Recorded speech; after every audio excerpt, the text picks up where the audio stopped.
কৃষ্ণ ভক্তে ভয়া গো এই বুঝি আমার সেই বৃন্দাবন কৃষ্ণ ভক্তে ভয়া গো সেই বৃন্দাবন কৃষ্ণ ভক্তে ভয়া গো এই বুঝি আমার সেই বৃন্দাবন এই বুঝি আমার সেই বৃন্দাবন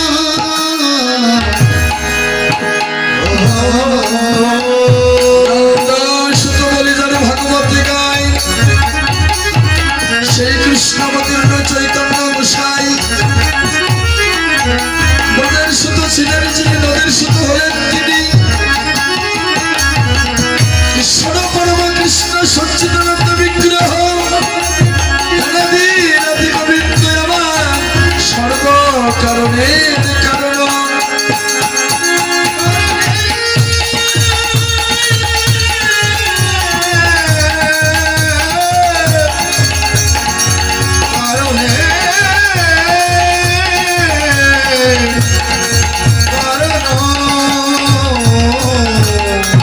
রাধা কৃষ্ণ কাব্যা দ্বৈত ধরি অনন্য বিলাস রস আস্বাদন করি সেই দ্বৈত হয়ে বের হয়ে কোথায় নদিয়ায় অবতীর্ণ চৈতন্য গোসাই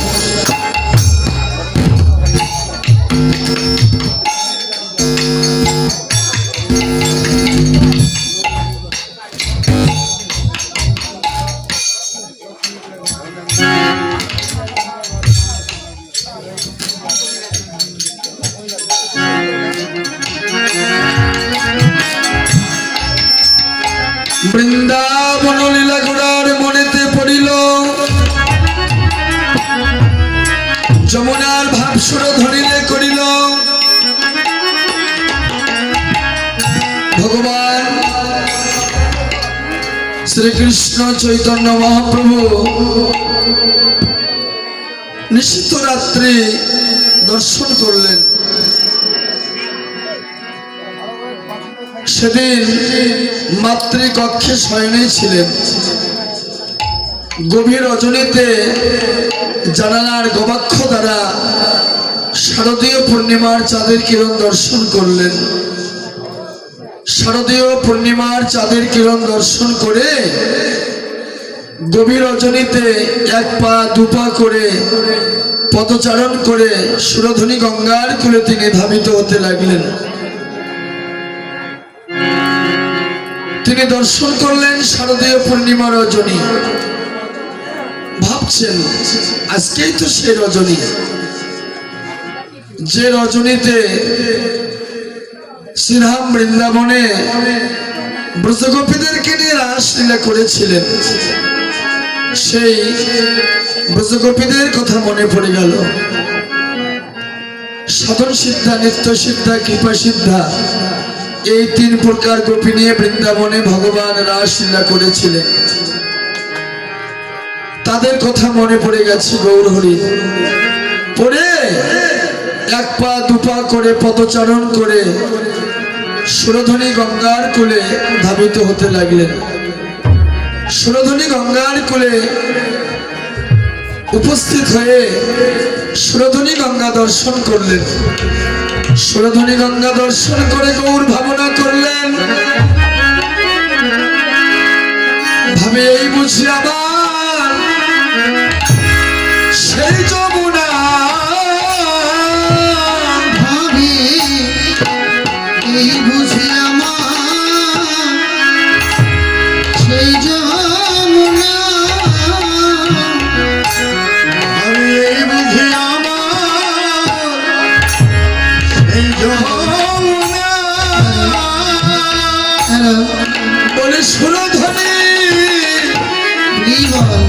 দেখে ভাবে মনে হয় এই বুঝি আমার সেই যমুনা। সুরধনী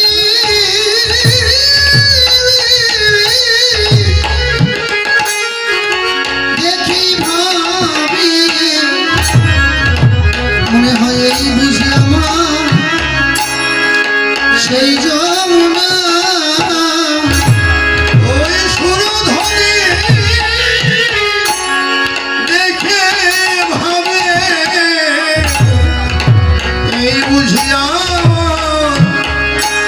সেই যমুনা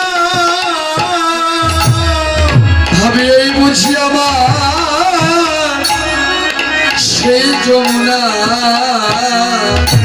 ভাবে বুঝি আমার সেই যমুনা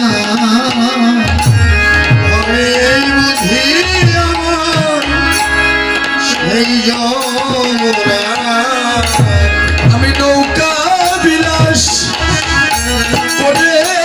করেছিলাম ভাবে এই বুঝি আমার সেই যমুনা আমি নৌকা বিলাস করেছিলাম ভাবে বুঝি আমার সেই যমুনা আমি নৌকা বিলাস করেছিলাম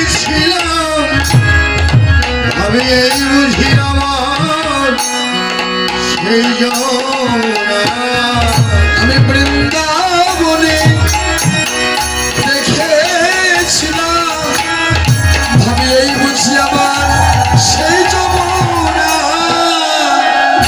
বৃন্দাবনে দেখেছিলাম এই বুঝি আমার সেই যমুনা বৃন্দাবনে দেখেছিলাম আমি এই বুঝি আমার সেই যমুনা